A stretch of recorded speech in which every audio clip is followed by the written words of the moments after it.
માંડવી તાલુકાના ધોકડા સહિત ગામોના રસ્તા સુધારણા કામોનું ખાતમુહૂર્ત ધારાસભ્યના હસ્તે કરાયું।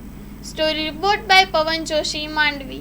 સર્વપ્રથમ તો હું આજે 2 કરોડ અને 14 લાખ જેવી માતબર રકમ આદરણીય આ વર્ષો જૂની માંગણી જે ગામ લોકોની હતી એ માંગણીને સંતોષી અને આદરણીય ધારાસભ્ય શ્રી અનિરુદ્ધભાઈ દવેના પ્રયાસોથી આજે રોડ મંજૂરી મળી અને આજે કાર્યક્રમ અહીં કરવામાં આવ્યો હતો।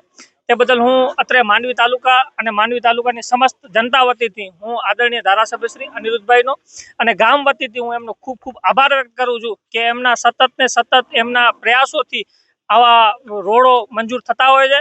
અને માંડવી તાલુકામાં હું વાત કરું તો અત્યારે મેં એ જ જોયો કે કુલ 385 કરોડથી પણ વધારે રકમના કામો એ છેલ્લા 3 વર્ષની અંદર આદરણીય ધારાસભ્યશ્રી અનિરુદ્ધભાઈના પ્રયાસોથી એ સતત માંડવી તાલુકાનો કેમ વિકાસ થાય એની ચિંતા કરતા હોય ત્યારે હું અત્રે તમારા માધ્યમથી એમનો ગામના લોકો વતીથી એમનો ખૂબ ખૂબ આભાર વ્યક્ત કરું છું। આજરોજ ધોકડા મધ્યે 3 જે અતિ મહત્વના જે રોડ રસ્તાના કામો હતા એની 2 કરોડ અને 14 લાખ જેવી રકમ મંજૂર થયેલી અને એના જે આ ખાતમુહૂર્તનો કાર્યક્રમ કરવામાં આવ્યો।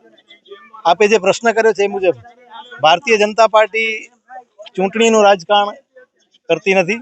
ભારતીય જનતા પાર્ટી હંમેશા સબકા સાથ સબકા વિકાસ, ભારતીય જનતા પાર્ટીની રાજનીતિનો મૂળ મંત્ર જ વિકાસ છે।